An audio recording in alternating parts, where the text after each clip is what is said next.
Metro ఉదయం ప్రేక్షకులకు నమస్తే. నేను మీ వెంకట్, మెట్రో ఉదయం బ్యూరో చీఫ్.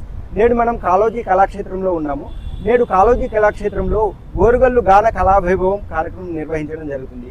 ఈ కార్యక్రమాన్ని వీక్షించడానికి, దీనిలో పాల్గొనడానికి వరంగల్ నగరానికి చెందిన, అలాగే రాష్ట్రానికి చెందిన ప్రసిద్ధ కవులు, సాహితీవేత్తలు, గాయకులు చాలామంది రావడం జరిగింది. నేడు వారిలో భాగంగా మనతో పాటుగా ఉన్నారు ప్రసిద్ధ సాహితీవేత్త కొట్లపల్లి శ్రీనివాసరావు గారు. వారిని అడిగి మరిన్ని విశేషాలు తెలుసుకుందాం. సార్ నమస్తే. సార్ నమస్తేనండి. సార్, కొట్లపల్లి శ్రీనివాసరావు గారు అంటేనే ఒక సాహితీవేత్తగా, కవిగా నగర ప్రజలందరికీ కూడా పరిచయము.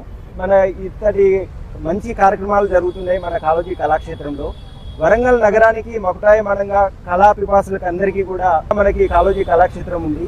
ఈ విధంగా ఒక భవ్యమైనటువంటి కళా వేదిక ఉండటము వరంగల్ నగర ప్రజలకి, సాహితీవేత్తలకు, కళాకారులకి ఏ విధంగా ఇది లబ్ధి చేకూరుస్తుందని మీరు భావిస్తూ ఉన్నారు? చాలా మంచి ప్రశ్న వెంకట్ గారు. వరంగల్ అంటే కళలకు కోణాచి. ఇది సాంస్కృతిక రాజధానిగా వరంగల్కు పేరుంది. ఇక్కడికి వచ్చి ప్రతి కళాకారుడు కానీ, ప్రతి సాహితీవేత్త కానీ తన గురించి మాట్లాడించుకోవడము, తన పుస్తకావిష్కరణ చేయించుకోవడము, లేదు వరంగల్లో తన కళా వైభవాన్ని ప్రదర్శించుకోవడము చేస్తే అదొక సర్టిఫికెట్ లాగా భావించేటువంటి సందర్భం. పాల్కుర్కి సోమనాథుడి దగ్గర నుండి, పోతన దగ్గర నుండి ఆ పరంపర దాదాపు ఒక 7-8 సంవత్సరాల దగ్గర నుండి ఒక సాహిత్య సాంస్కృతిక ధార వరంగల్లో ఉంది. ఏ ఫీల్డ్లోనైనా తీసుకోండి, మిమిక్రీ తీసుకుంటారనుకోండి, వేణుమాధవ్ గారు అవపడతారు. ఆధ్యాత్మిక చింతన గురించి మాట్లాడాలనుకోండి, నల్లాన్ చక్రవర్తుల రఘునాథాచార్యులు గారు అవపడతారు. తర్వాత ఇంకా విప్లవాల గురించి కూడా తీసుకోండి, ఒక వరవరరావు గారు అవపడతారు. ఇంకా ఏ విషయంలో, సంగీతానికి సంబంధించి తీసుకోండి, మన తిరుపతయ్య గారు అవపడతారు. రకరకాల సాహిత్య సాంస్కృతిక వారసత్వ ధార అనేది వరంగల్లో అనాదిగా ఇప్పటిదాకా విలసిల్లుతున్నటువంటి సందర్భం. అందులో భాగంగానే సాయుధ పోరాటం దగ్గర నుంచి తొలి దశ, మలి దశ పోరాటం వరకు మనం కనుక మాట్లాడుకుంటే కాళోజీ గురించి మనం మాట్లాడుకోవాల్సి వస్తుంది. ఒక తరానికి సంబంధించి కాళోజీ ప్రజల్లో ఒక జీవభాషను, మనదైనటువంటి పలుకుబడుల భాషను ప్రజల్లోకి తీసుకెళ్ళడానికి బాగా ప్రయత్నం చేసినటువంటి ప్రముఖుల్లో కాళోజీ నారాయణరావు గారు ఒకరు. ఆయన రాసినటువంటి కవిత్వము నా గొడవ, అది మనందరి గొడవగా అనిపిస్తుంది. అదే ఇవాళ ఆయన్ను ప్రజాకవిగా నిలబెట్టినటువంటి సందర్భం. ఆ ప్రజాకవి పోయిన తర్వాత ఆ ప్రజాకవి జ్ఞాపకాలను ముందు తరాలకు అందించాలనే ఉద్దేశంతో కాళోజీ ఫౌండేషన్ ఏర్పడము, కాళోజీ ఫౌండేషన్ యొక్క అభ్యర్థన మేరకు అనేక గత ప్రభుత్వాల దగ్గరికి మేము వెళ్ళడము, వాళ్ళు సానుకూలంగా స్పందించి ఇవాళ కళాక్షేత్రాన్ని తీసుకురావడం జరిగింది. అయితే కళాక్షేత్రం యొక్క అంకురార్పణ కేసీఆర్ గారు చేసినప్పటికి కూడా అది 10 సంవత్సరాలుగా సాగదీయబడ్డది. తర్వాత మన ప్రియతమ ముఖ్యమంత్రి రేవంత్ రెడ్డి గారు వచ్చిన తర్వాత ఆ 10 సంవత్సరాల కాలాన్ని ఆయన గమనించి 10 నెలల్లోనే ఇది మనందరికీ అందుబాటులో తీసుకొచ్చినందుకు ముందుగా రేవంత్ రెడ్డి గారికి కృతజ్ఞతలు చెప్పకుండా ఉండలేనటువంటి ఒక గొప్ప పరిస్థితి ఇది మనకు వచ్చింది. ఇవాళ వచ్చిన తర్వాత మీరు చూస్తున్నారు కదా, ఇవాళ మన మైస ఎర్రన్న గాన కళా వైభవం పేరు మీద ఒక ప్రపంచ ప్రఖ్యాతి కాంచినటువంటి ఒక సందర్భాన్ని ఇవాళ క్రియేట్ చేస్తున్నాడు. దాదాపు 60 మంది రచయితలు రాసినటువంటి పాటలను ఆయన ఏకధాటిగా వాటిని చూడకుండా దాదాపు ఒక 100 పాటలు తను ఒక్కడుగా ఇవాళ ఈ వేదిక మీద ప్రదర్శింపజేయడం అంటే కళాక్షేత్రం సార్థకమైందని నేను అనుకుంటా ఉన్నాను. అందులో భాగంగానే ఇవాళ ఎర్ర మైసన్న ఈ కార్యక్రమాన్ని ఏర్పాటు చేయడము, చాలామంది రావడము, మీరందరూ విట్నెస్ చేస్తున్నారు. దీనికి అంత పేరు తీసుకొచ్చినటువంటి ఎర్ర మైసన్నకు ఈ సందర్భంగా అభినందనలు చెప్పకుండా ఉండాలి.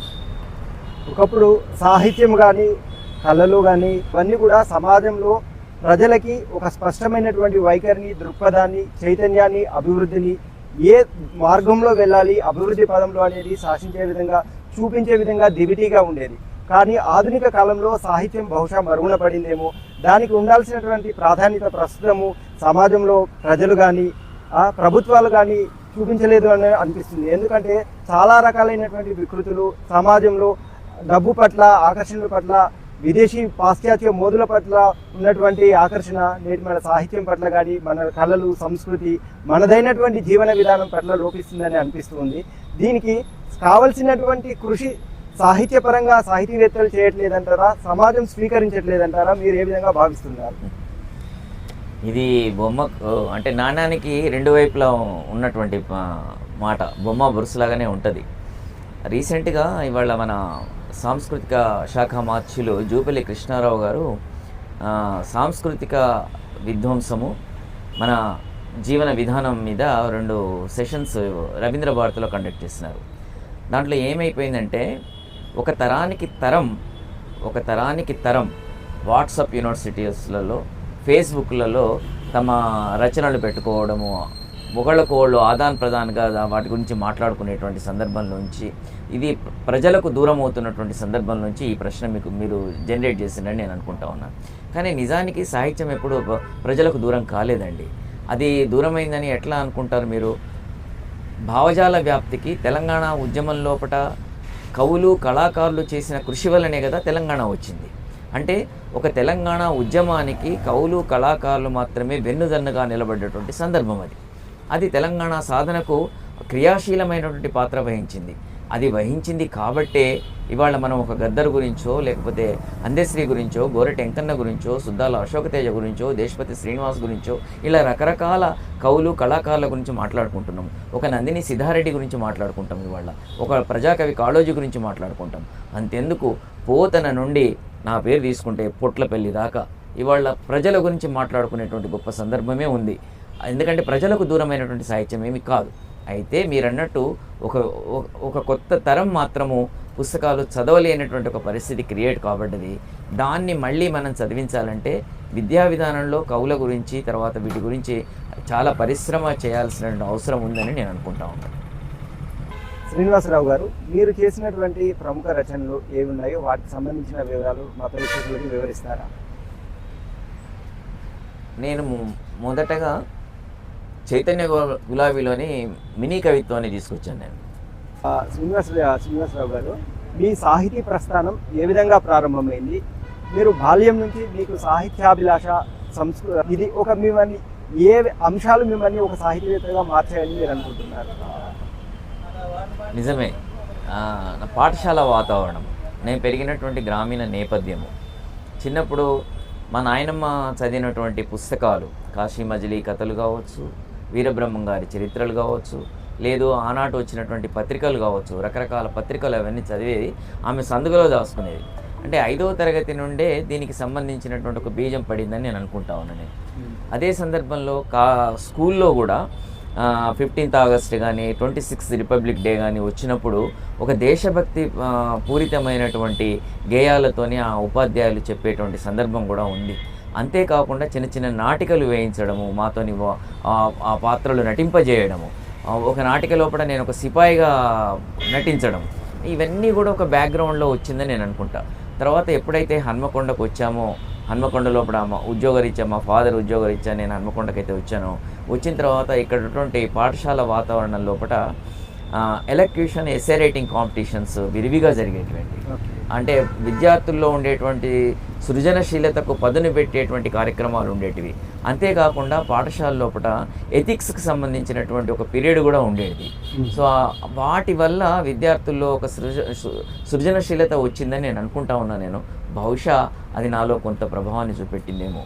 తర్వాత కాలేజీకి వెళ్ళిన తర్వాత ఇంటర్మీడియట్లో కవిత్వం పట్ల కొద్దిగా ఆసక్తి కలగడము, ఎస్సే రైటింగ్, ఎలక్యూషన్ కాంపిటీషన్స్లలో నాకు, అంటే వివిధ లయన్స్ క్లబ్స్, తర్వాత రోటరీ క్లబ్స్, వివిధ మాధ్యమాలు కండక్ట్ చేసిన వాటిల్లో నేను పార్టిసిపేట్ చేయడము, నాకు అక్కడ తగిన గుర్తింపు రావడము, ఇవన్నీ కూడా ఒక నేపథ్యంలో కవిగా ఎదగడానికి ఉపయోగపడ్డాయని నేను అనుకుంటా ఉన్నాను నేను.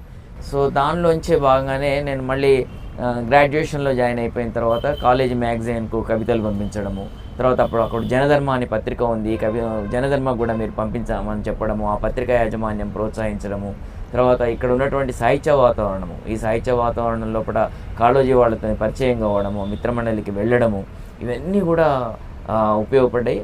ఆ క్రమంలోనే నా పుస్తకాలు చైతన్య గులాబీలు కానీ, మూడో కన్ను కానీ, నడిచి వచ్చిన దారి కానీ, తర్వాత నేను మరి 2 కవిమిత్రులు కలిసి 3 స్వప్నాలు ఒక మెలకువ పుస్తకం తీసుకురావడం కానీ, తెలంగాణ ఉద్యమ సందర్భంలో దెబ్బతిన్న బెబ్బులి అనే ఒక పుస్తకాన్ని తీసుకొచ్చేసి అశేష జనవాహిని ముందు, ఇది ఒక పెద్ద, అంటే కళాక్షేత్రం రాకముందు ఇక్కడంతా ఓపెన్ గ్రౌండ్ ఉండే, అప్పుడు ఫస్ట్ జేఏసీ లోపల నా పుస్తకాన్ని ఇక్కడ ఆవిష్కరణ చేశారు. సో అది ఇదంతా కూడా ఒక వాతావరణమేనండి, ఒక సాంస్కృతిక వాతావరణం వరంగల్లో ఉండే. తర్వాత దీనికి తగ్గట్టు ఒక పక్క అప్పుడు 1980 ఆ ప్రాంతం అనుకుంటే విప్లవ భావజాలాలు ఉంటాయి, దేశభక్తి పూరితమైనటువంటి భావజాలాలు ఉంటాయి. ఒక సమ్యక అవగాహనతోని కవిత్వం చేయాలి, మూడో కన్నుతోని మనము సిటిజన్స్ను అంటే ప్రజలను అర్థం చేసుకోవాలనేటువంటి తపన ప్రారంభమైందని నేను అనుకుంటా. ఇదంతా కూడా నా సాహితీ ప్రస్థానానికి నేపథ్యంగానే నేను భావిస్తాను. మినీ కవిత్వం అంటే నేను అద్దెపల్లి రామ్మోహన్ రావు గారని ఒక ప్రముఖ కవి ఉండే, ఆయన ప్రేరణతోని మినీ కవిత్వం వచ్చింది. మినీ కవిత్వంలో ఏంటంటే సగటు మానవుల జీవన చిత్రము, తర్వాత నేను విలేజ్లో చూసినటువంటి బిలో పావర్టీ లైన్లో ఉండేటువంటి వాళ్ళ యొక్క జీవన చిత్రణ దాంట్లో వచ్చింది. తర్వాత మూడో కన్ను అనే పుస్తకం వచ్చినప్పుడు అప్పుడు ఏంటంటే మూడో కన్ను వచ్చిన సందర్భం లోపల విప్లవ భావజాలం బాగా ఉండే. తర్వాత విలేజ్లలో ఎట్లా ఉండేదంటే పరిస్థితి, ఓటు వేయొద్దని ఒక వర్గము, ఓటు వెయ్యాలని ప్రభుత్వ పక్షము అంటున్నటువంటి సందర్భంలో నా దగ్గరికి వచ్చినటువంటి కొందరు వ్యక్తులు విలేజ్లో ఓటు వేస్తే ఒకళ్ళకు తప్పు, ఓటు వేయకపోతే ఒకళ్ళకు, ఇది రెండు రకాలుగా మేము నలిగిపోతున్నటువంటి సందర్భం ఉంది, మేము ఎటు నిలబడాలని వాడని అడిగినటువంటి ప్రశ్ననే మూడో కన్నుగా వచ్చింది. అంటే కనీస స్వేచ్ఛ మనకు ఉండాలి, మన మీద ఒకరి పెత్తనం ఉండొద్దు, మనిషిగా మనం ఆలోచించాల్సిన బాధ్యత మన మీద ఉందని నాకు అనిపించింది. అది మళ్ళీ కాళోజీకి వినిపించినప్పుడు ఖచ్చితంగా మనం మనిషి పట్ల మాత్రమే మన స్పందన ఉండాలని కాళోజీ చెప్పడం, అట్లా మూడో కన్ను వచ్చింది. ఇక నడిచి వచ్చిన దారి అనే పుస్తకం వచ్చినప్పుడు మాత్రము అంతకాలం దాకా నేను చూసినటువంటి ఎగుడు దిగుళ్ళు, అసమ సమాజంలోని లోటుపాట్లు ఇవన్నీ కలిసి నడిచి వచ్చిన దారిగా తీసుకొచ్చాను. ఇక తెలంగాణ ఉద్యమ సందర్భంలో అనివార్యంగా తెలంగాణ సాధన విషయంలో మన వివక్ష పట్ల మనం ఎట్లా ఉన్నాము అనే దాంట్లోంచి మన భాష పట్ల, మన సంస్కృతి పట్ల జరుగుతున్నటువంటి ఆ వివక్షను దృష్టిలో పెట్టుకొని దెబ్బతిన్న బెబ్బులు అనే పుస్తకం వచ్చింది. ఇది ఇట్లా నా ప్రయత్నం చేశాను. మీరు రచించిన రచనలో అత్యంత ప్రజాదరణ పొందినటువంటి పుస్తకం ఏంటి? అలాగే మీకు అత్యంత సంతృప్తిని కలిగించినటువంటి రచన ఏంటి? ఖచ్చితంగా ఒక కవిని అట్లా అడిగినప్పుడు నేను రాసిన ప్రతిదీ కూడా బాగానే ఉంటుందని అంటాడు. అయితే మూడో కన్ను పుస్తకం వచ్చినప్పుడు అది ఏమైపోయిందంటే అది చాలా మారుమూల ప్రాంతాల్లో కూడా వెళ్ళిపోయిందండి. అది అండర్ గ్రౌండ్ ఖైదీల దగ్గరికి కూడా వెళ్ళిపోయినటువంటి సందర్భం అది. అక్కడి నుంచి లెటర్స్ రావడము, సో ఇదేదో బాగానే ఉంది కూడా, ఇట్లా కూడా ఆలోచిస్తే బాగుంటుంది కదా అనేటువంటి ఆలోచన కొంతమంది ఒకళ్ళిద్దరు నాకు లెటర్ రాసినప్పుడు, సో మనం రాసింది కొంతవరకు కరెక్టేనేమో అనిపించి నాకు నేను సర్టిఫై చేసుకునేటువంటి సందర్భము. రెండోది కాళోజీ, అంటే మా దగ్గర ఒక అటెండరు ఖాదర్ అని ఉండే, ఖాదరు ఆ ఉద్యోగానికి వస్తూ సైకిల్ మీద హార్ట్ అటాక్ వచ్చి చనిపోతాడు. అతను చనిపోయిన తర్వాత అతన్ని ఖననం చేసే ముందు మా మిత్రుడు టీఎన్జిఓస్ నాయకుడు సుబ్బారావు అని ఉండేవాడు. తర్వాత నా దగ్గర డ్రైవర్గా ఉన్నటువంటి వ్యక్తి మైకేల్ అనేవాడు ఉన్నాడు. ఖాదర్ ఎవరు, సుబ్బారావు ఎవరు, మైకేల్ ఎవరు, ఒకళ్ళకోళ్ళు అన్ని మూడు, అంటే మనం ఇప్పుడు ఉన్నటువంటి పరిస్థితుల్లో ఆలోచిస్తే ముగ్గురు మూడు రకాల భావజాలాలు గల వ్యక్తులుగా మనం రిసీవ్ చేసుకుంటున్నటువంటి సమాజం కదా ఇవాళ. కానీ ఇది దాదాపు ఒక 15-20 సంవత్సరాల క్రితమే. ఆ ఖాదర్ పోయినప్పుడు ఆ ఖాదర్ శవపోటికని మోసినటువంటి సుబ్బారావు కావచ్చు, తర్వాత ఆ సమాధి మీద పడి బోరుబోరున ఏడ్చినటువంటి మైకేల్ కావచ్చు, వీళ్ళ ముగ్గురికి ఏం సంబంధం ఉంది? ఒక అంతఃసూత్రమైనటువంటి మానవ సంబంధమే కదా. దీని మీద నేను రాసినటువంటి కవిత మనుషులం అనే కవిత. ఆ మనుషులం అనే కవిత నాకు బాగా నచ్చింది, అది కాళోజీకి కూడా నచ్చింది. కాళోజీకి నచ్చి ఇట్లా ఉండాలిరా మన వ్యవస్థ అని కాళోజీ చెప్పడము, అది జనసామాన్యం కావడము నాకు చాలా సంతృప్తికరమైన సందర్భం.